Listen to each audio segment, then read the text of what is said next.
So we're back. This is episode 7. So today again it's just going to be another pool session. So we actually had the delivery last Friday, of our first 2 prime pieces from USA, so Prime USA. We had our lap pull down, which obviously we're going to be able to utilise that today with the pool session. Really looking forward to that. And I'm actually, just because it's new, I'm going to stick it as my primary, so it'll be my first exercise in the current block. And we're going to sort of run that then for the next 6-8 weeks and try to make the progressions there. So obviously it's just been over a week since the PCA show, and just been able to reflect and take it all in over the last week. It's just been fantastic to see the sort of support and the positive feedback that I've had from so many people, and even people that I don't know, through Instagram have sent messages and were very complimentary, and that's just given me so much more motivation pushing forward for the remaining part of this season. So I actually put up on my Instagram that my intentions with my competitions throughout the back end of this season. Obviously the BNBF was always going to be my priority, but I've done obviously the PCA. That was a last minute thing, as we discussed in the last episode, the vlog. So Edel had booked me in for that. Literally, I knew 6 days before the show. Didn't change anything, did a couple of days, slight increase in calories. That was pretty much about it. And I was quite happy with the overall look. I know that for the expectations I set for myself, that I do want the condition to be a little bit sharper, and I feel even in the course of the last 8-9 days it's already improved, so I'm moving in the right direction. I feel like I've also hit like a weight low, so I know that, not that that's always reflective, but I think the physique is looking quite good. I do feel quite preppy at this stage, which is absolutely fine, and more than equipped mentally and physically to deal with that as well. We just had a weekend there where one of my athletes from London, we were able to fly over for the UK Drug Free. She competed and placed second, qualified for the UK Drug Free British Finals. So it's been a fantastic journey for Angela, and she's on Instagram as well, Angela Wright. Just fantastic. 50-something-year-old, I'm not going to say exactly because I don't want to get it wrong, and has dropped like 26 kilo over the last sort of 10-11 months that I've worked with her, and to get her to actually walk on stage was just such a proud moment. Really enjoyed it, just seeing how happy that she was with the result as well. So we arrived in late last night. I had clients in this morning, so I was feeling quite lethargic, had to fake it to make it there. So today we're just going to have hopefully a little bit of fun. I'm just going to sort of move a few things around in the programme, so it should be a good enough session. Then my next plans will be an Irish show. As I said, I wanted some of my home support to be able to travel and come down, and the goal was to try and bring my mum, who hasn't been well this year, and be too much to ask for her to fly over and stay somewhere in the UK mainland. So that was probably the main reason why I want to do an Irish show sometime in September. There's a few opportunities there for me. So I'll get registered for one of those. Hopefully she can come down and see me on stage, because she's quite eager. And then obviously the BNBF will be the first weekend in October. And obviously because I won the PCA Classic Bodybuilding, I've qualified for the British Finals. Now, I'm a realist and I understand my limitations. Whenever it comes to British Finals, I think if I can get into first or second call out there, would be absolutely fantastic result. So that's what I'm really gunning for. I'm not delusional thinking that a little natty like myself is going to be able to walk across to an untested federation and win a British title. Particularly, I probably will be one of the smallest guys on stage, but I'm just there for a wee bit of fun. There's no pressure on me that day, but I'll definitely enjoy the stage, because I thought the PCA show was run fantastically well. So that's pretty much it, just highlighting what's just been happening, and also what's in the immediate future here. So I'll just get stuck into today's session. As always, if you can, like and subscribe, do all the good stuff for me. I really appreciate it. So I'm nearly at 150 subscribers, which isn't a lot in the grand scheme of things, but the channel is relatively young and new. So anybody that's subscribed right now, you are the first ones to be part of this process. And as long as people are interacting with the videos, I'll continue to create them and get the content out as well. So even if it entertains somebody or just nullifies a little bit of boredom for you for 20-30 minutes, then I'll be happy enough. So anyway, catch up with you very, very soon. Fitbit on, because if it isn't on, it didn't happen. All right, let's go.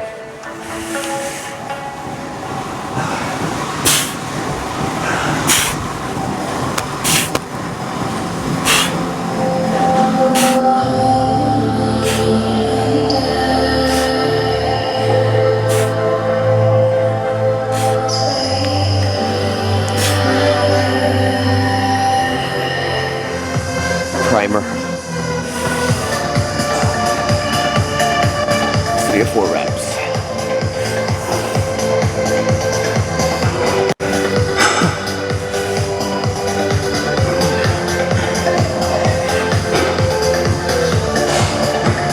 Perfect.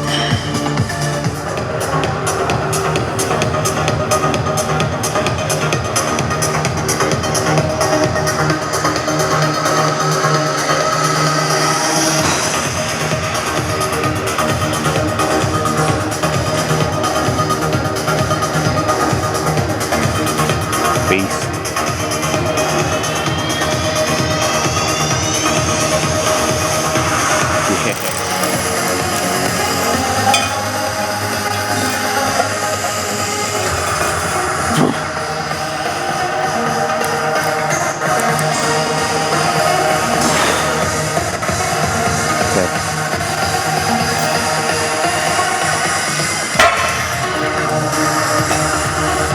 Okay, I'm not expecting much out of this.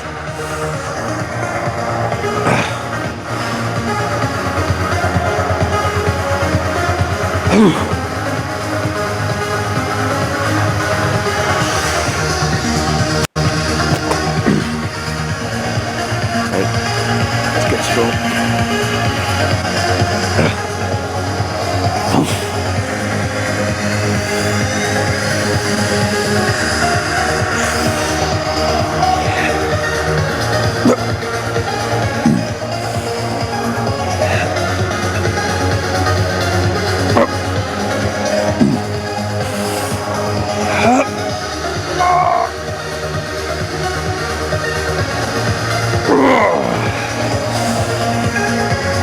Yeah, happy enough for that.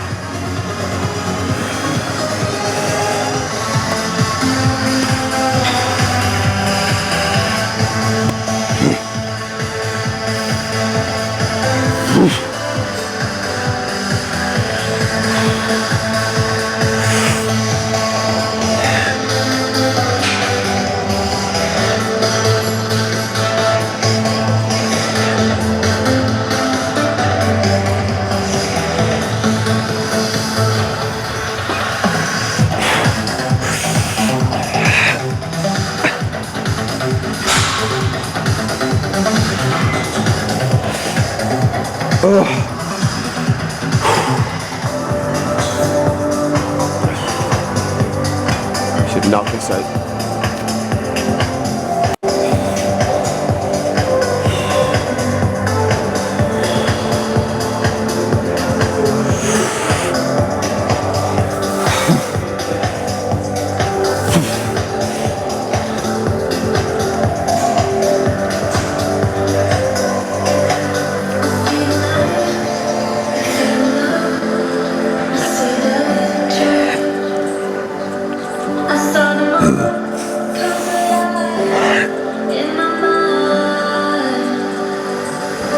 Yep. Good set. So this was actually a drop set here.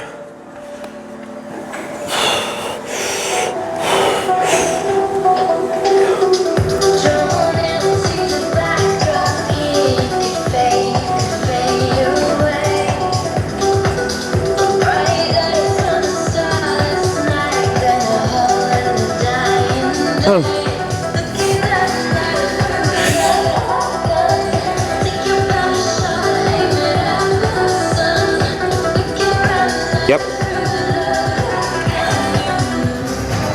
Okay, so this will be technically my first working set on this piece of kit. So we're going to try and bias the lat. So generally, whenever I'm saying to people, if you're trying to bias the lat in a pull down, we should be looking for the humerus bone to be in front, some more what's called your sagittal plane, and we're going to try to drive down, elbows down into the pocket, so we're hitting them down in towards that iliac crest here, and I want to try to keep the spine as static and as fixated as possible.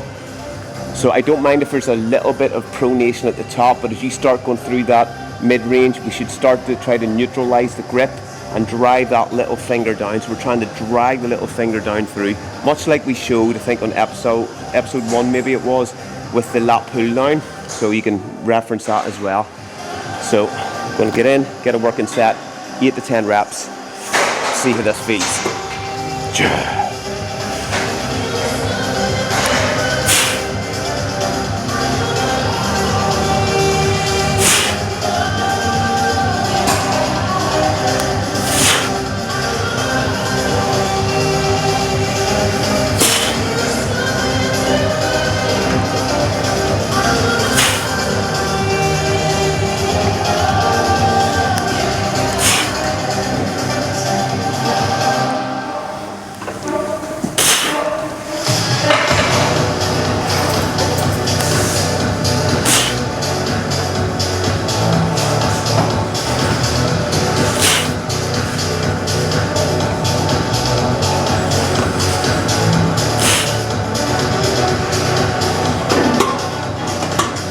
Okay, so if you are trying to minimize bicep recruitment, more experienced lifters should know the difference.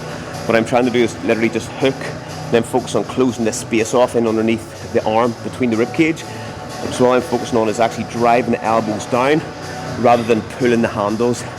If you do cue pulling the handles, which would technically be like a rookie concept, just grab and pull, your brain is just going to try to synergize everything that can contribute to that lift. So bicep will be highly active within that movement and cue pattern. So instead, you create a hook and then focus primarily on just driving that elbow down. It's going to allow you to favor or bias the muscle which is in your back, the likes of your lats, teres major, and all those, and hopefully minimize bicep recruitment and therefore bicep fatigue. Because if your biceps are fatiguing first, then they're going to be the limiting factor. If we're trying to really target and create enough stress for these muscles to grow, these need to be the muscles which fatigue first. All right, second set.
Yeah, good set.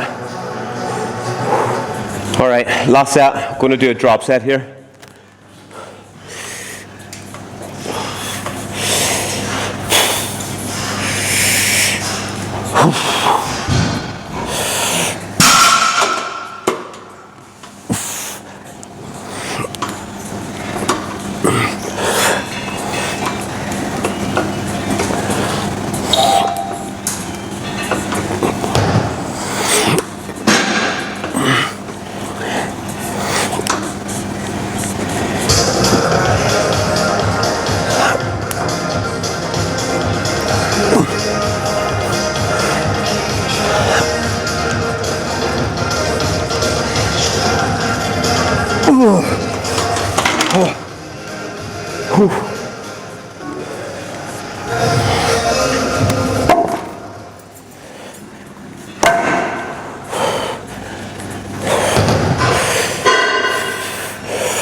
Killed.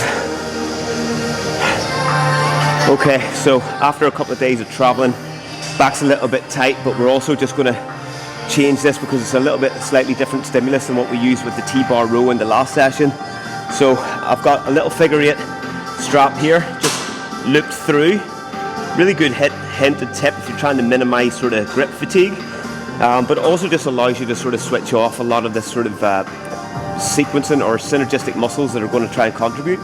So I'm going to set that up at 1 1/4 shoulder width, and then we put the hands through. Now I'm standing on the plate just so I've got the range necessary on this machine, because otherwise it'll bottom out. I'm going to maintain like a pronated grip, and I'm going to this time make sure that the elbows are actually traveling away from my center line a little bit, and that's going to allow me to hit into, again, teres major, but I'm going to get quite a lot of trap recruitment as well, because the shoulder blades are going to be slightly retracting but also maybe slightly elevating at the same time. And again, I just want to fixate that spine nice and tight, brace, drive through, spend a little bit of time at the top, almost like a little double peak contraction. There should be no knee movement, so you see people jerking like that. Lock it in. All right.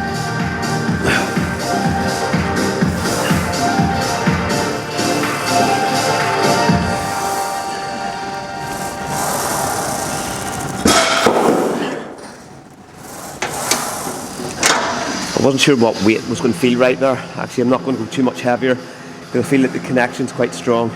There is obviously a little bit of fatigue which is accumulated from the pull downs and also the pull-ups as well. So I think I might be able to work quite well with that. I'm going to use the rest pause strategy here. So I'm probably going to aim for 8 to 10. I used to do these ages ago, but I think John Meadows might actually tried to patent these, which was 1.5 sets. So what we want to push on that first set is fairly close to failure, high RPE. And then whatever reps that you get, take a quick rest pause, 10-15 seconds, go back in, and you're going to try to achieve half the amount of those reps. And then that total would equate to 1 working set. So we're probably going to do 3 sets of these in total. All right, working set, let's go.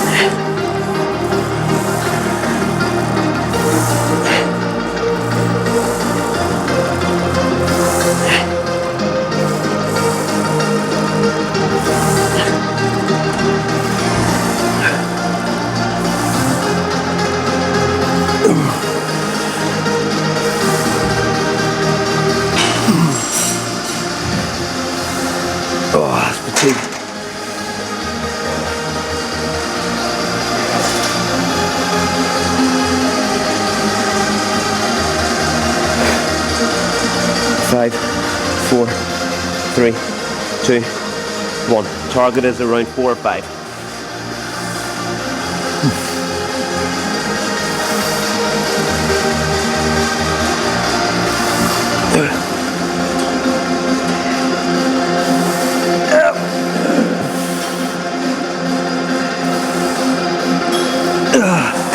Oh, that feels good.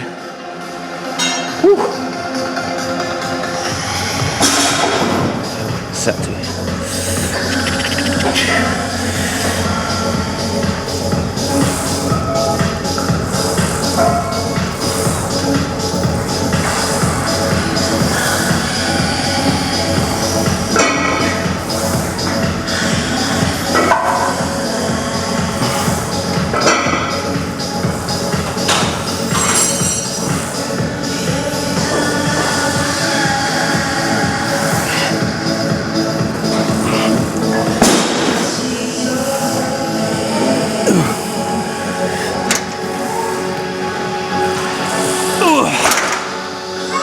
Oh, that's fatigue, brutal.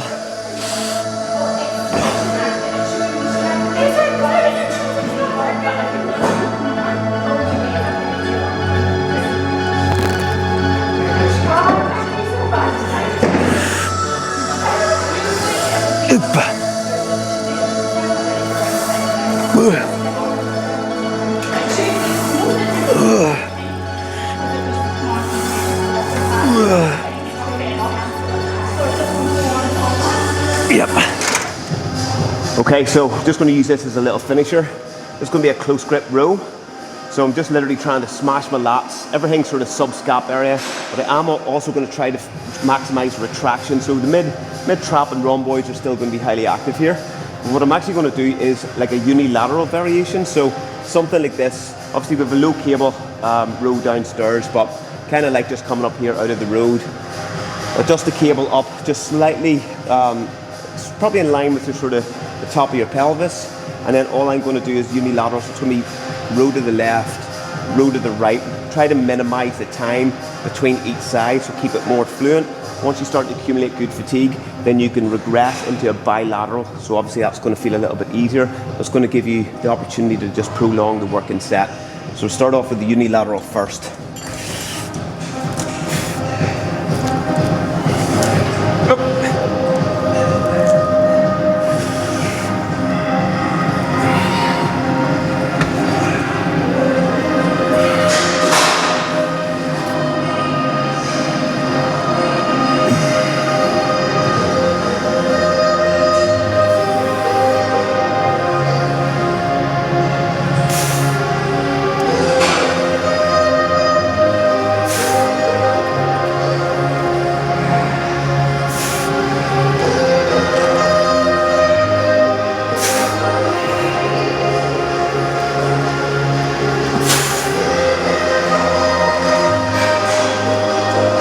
Okay, go into bilateral.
Go in the middle.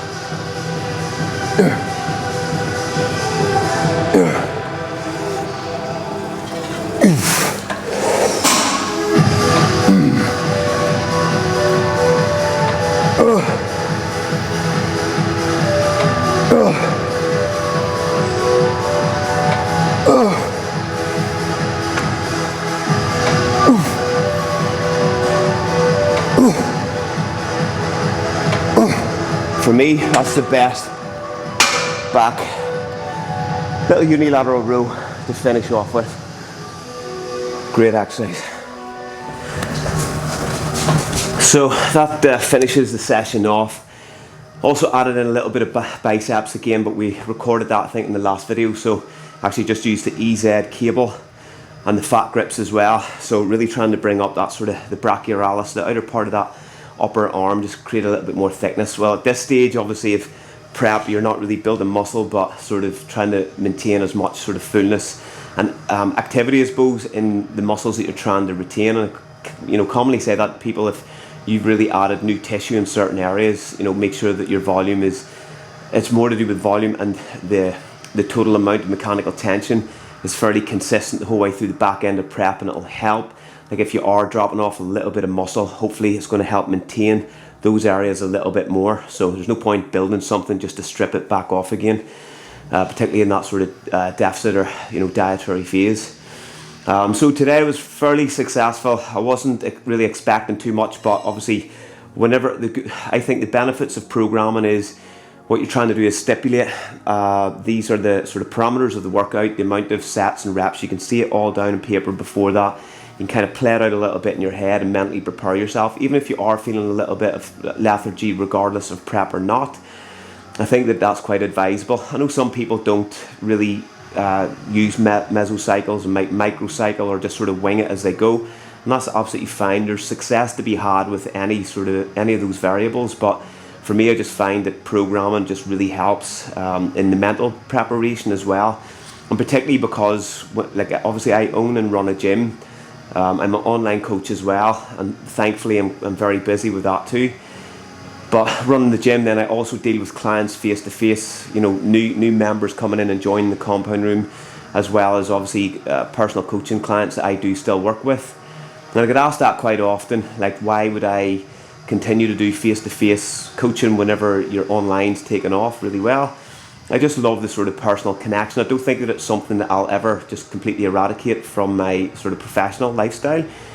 And the clients that I do currently work with are fantastic. You know, particularly I have clients that I do work consistently with right through, and yes, they do continue to get you know, success and progress, but ultimately the main goal for them coming to me is just for the educational standpoint as well. And obviously a terminology that you hear thrown about quite often is accountability. Well, I don't even really like thinking like that. I hope that whenever I've worked with a client long enough that they are confident and motivated enough to be able to do those things consistently. And that's it's obviously evident because say I'm away for a week, you know, with clients competing, or even if Edel and I took a break to go somewhere, my clients are self-sufficient. You know, they can happily work on their own. We would have maybe coaching breaks every now and again, and then they'll come back in just because they like this sort of connection. They understand that they are going to get pushed a little bit harder with that sort of one-to-one as well. So that's seeing that, you know, and feeding off that energy, even at the back end of prep, I find very useful. And, you know, in terms of trying to generate my own motivation for my sessions. But again, back to why I program. Like if I've got clients in at certain times, if I've got programmed, then I kind of know how I can fit the entire workout in to the time frame that I actually have as well. So it's just all about efficiency with me through the whole process of what happens in that 24-hour period. Because running all those businesses and then obviously in my own training as well as an athlete, you have to be very well organized to be able to do all those things well. Yeah, if you're not organized, you can do all those things, but the success mightn't be shared amongst all those components, and that's essentially what I'm trying to achieve this year. So far, we're off to a good start on the competitive front with, you know, we've had Michelle, who was our first competitor this year, won the Northern Ireland's, Michelle Daly, and we'll feature her at some point as well. She won the NABA Northern Ireland, went to the NABA Brits and won that as well, which was fantastic. She was supposed to have the Europeans, but it got cancelled, and then we have the Universe with her, so fantastic athlete. We've had a lot of the other athletes, the likes of Sam, with a new guy, Carl, this year compete, and was just absolutely fantastic for his first show. With David Stewart, obviously he won the Masters. So all three of those had actually qualified for the BNBF British Finals as well, which I'll be attending myself, as well as Edel. We also had Kat, who obviously was fantastic, placed second in her qualifier, qualified for the British Finals, and Edel placed third in her category. we all know, like whenever we touch base with a qualifier, that you kind of don't want to be the finished article, but you want to be definitely good enough to earn that invite to get to the British finals. And then it's at that point where you should be looking to peak, I feel, as an athlete. Now, I would advise against that if it's somebody's first year and they want to hit the ground running and be competitive and, you know, get on the podium, then your goal should be to bring your best, but then you use that as your marker for further progress that you will make. So that's pretty much where I'm going to leave today's video. I've rambled on. I just wanted to talk a little bit more just about sort of competition plans, about athletes that have been competing and stuff this year. We have had other athletes as well, and even different sports as well, be highly successful, which has been fantastic to help with those guys too. And we'll have more of that from like a client front coming up, hopefully, in videos in the future.